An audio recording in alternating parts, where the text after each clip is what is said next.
The Department of Social Welfare and Development has announced a significant milestone in its social pension program for senior citizens across the Philippines. More than 4.1 million elderly Filipinos are now receiving the monthly social pension, representing one of the largest expansions of social protection in the country's history. This achievement demonstrates the government's commitment to ensuring that indigent senior citizens have access to basic financial support during their golden years. The current social pension program provides 1,000 pesos per month to qualified senior citizens who meet specific eligibility criteria. These beneficiaries are elderly Filipinos who do not receive any pension from government systems like the Government Service Insurance System or the Social Security System. They are typically individuals who spent their working years in the informal sector, in rural agriculture, or in unpaid domestic work, and therefore never had the opportunity to contribute to formal pension schemes. The expansion to 4.1 million beneficiaries represents a remarkable increase from previous years when the program served significantly fewer seniors. This growth reflects both improved government funding for social protection programs and more efficient identification and registration processes at the local level. Municipal and city social welfare offices have worked diligently to identify eligible seniors in their jurisdictions and facilitate their enrollment in the pension program. For many of these 4.1 million senior citizens, the monthly 1,000 peso pension represents their only guaranteed source of income. In provinces where the cost of living is relatively lower, this amount can cover essential expenses like rice, basic food items, and some medications. However, in urban areas and cities where prices are higher, beneficiaries often find that the pension barely covers their most basic needs, highlighting the ongoing challenge of ensuring adequate support for all elderly Filipinos regardless of where they live.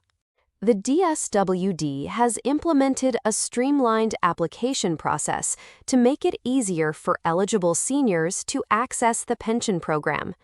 Applicants need to provide proof of age, such as a birth certificate or senior citizen identification card, along with a certificate of indigency from their barangay. They must also submit a sworn statement declaring that they are not receiving any pension from GSIS, SSS, or any other government or private entity. This documentation requirement helps ensure that the limited pension funds reach those who need them most. Barangay officials play a crucial role in the success of this program.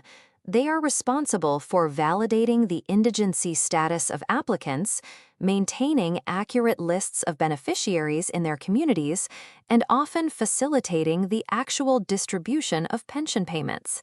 In many rural barangays, the barangay captain or designated social welfare officer personally knows each senior citizen beneficiary and can verify their circumstances, making the system more responsive to genuine need. The distribution mechanism for the social pension varies depending on local circumstances and available infrastructure. In areas with accessible banking facilities, beneficiaries receive their pensions through cash cards or bank deposits, which provides convenience and security. In more remote locations where banking services are limited, municipal or barangay officials conduct manual cash distributions, often on designated payout days when seniors gather at municipal halls or barangay centers to receive their benefits. The impact of this pension program extends beyond just the individual beneficiaries. When 4.1 million seniors receive 1,000 pesos each month, this injects substantial purchasing power into local economies across the country. Small neighborhood stores, public markets, pharmacies, and local service providers all benefit from this regular flow of funds. Senior citizens typically spend their pensions immediately on necessities, meaning the money circulates quickly through grassroots economic channels. Healthcare access has improved significantly for many pension beneficiaries. While 1,000 pesos may not seem like a large amount, it can make the difference between being able to afford maintenance medications or going without them.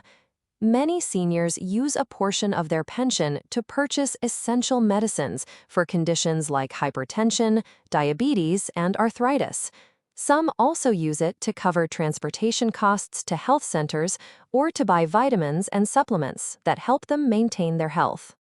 The program has also contributed to reducing the financial burden on families. In Philippine culture, adult children traditionally assume responsibility for supporting their aging parents.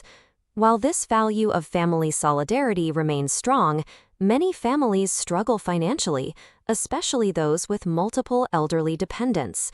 The social pension provides some relief, allowing families to better balance their resources between caring for elderly members and meeting the needs of younger generations. DSWD regional offices across the country have been working to ensure that the pension program reaches even the most remote and underserved communities.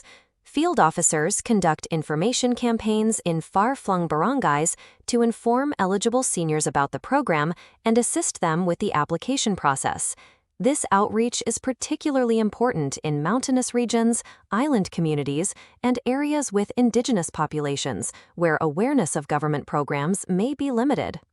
The quarterly payout system has been adopted in many areas to make distribution more efficient and reduce administrative costs. Instead of monthly distributions, beneficiaries receive 3,000 pesos every 3 months. While this system is more convenient for implementing agencies, some beneficiaries prefer monthly payments, as it helps them budget more effectively. The DSWD has been flexible in accommodating local preferences where feasible, recognizing that different communities may have different needs. Data validation and beneficiary verification remain ongoing challenges for the program. With 4.1 million beneficiaries spread across thousands of barangays, ensuring that the list remains accurate and up to date requires constant vigilance. The DSWD conducts regular validation exercises to remove deceased beneficiaries, identify those who have become eligible for other pension programs, and add newly qualified seniors. This process involves coordination between national, regional, and local offices. The program's success has inspired discussions about further expanding social protection for vulnerable groups. Policymakers and advocates point to the social pension program as evidence that well-designed social assistance can reach millions of beneficiaries efficiently. Some propose extending similar support to other vulnerable populations, such as persons with disabilities, solo parents, or families affected by calamities. The institutional capacity built through implementing the senior citizen pension could serve as a foundation for these additional programs. Technology has played an increasingly important role in program management. The DSWD has been developing and improving its beneficiary database systems to track enrollments, payments, and program outcomes. Digital systems help reduce errors, prevent duplication, and enable more efficient monitoring. However, the department also recognizes the need to maintain manual backup systems in areas where technology infrastructure is unreliable or unavailable. Elderly women represent a significant proportion of pension beneficiaries, reflecting both demographic realities and economic vulnerabilities. Women generally live longer than men, and many never had formal employment that would qualify them for contributory pensions. Widows who depended on their husband's income often find themselves in particularly precarious situations, making the social pension a critical lifeline. The program thus has an important gender dimension, providing essential support to elderly women who might otherwise have no income. The 4.1 million beneficiary figure continues to grow as more eligible seniors are identified and enrolled. The DSWD estimates that there are still eligible seniors who have not yet accessed the program, either because they are unaware of it, face barriers to application, or live in extremely remote areas. Continued outreach and registration efforts aim to achieve universal coverage of all indigent seniors, ensuring that no elderly Filipino who qualifies is left without support. Legislative efforts to increase the pension amount have gained momentum as lawmakers and advocates argue that 1,000 pesos is insufficient given current prices and living costs. Proposals to raise the pension to 1,500 or even 2,000 pesos have been introduced in Congress, with supporters pointing out that the purchasing power of the current amount has eroded significantly due to inflation. These legislative initiatives reflect growing recognition that social pension amounts must keep pace with economic realities to remain meaningful.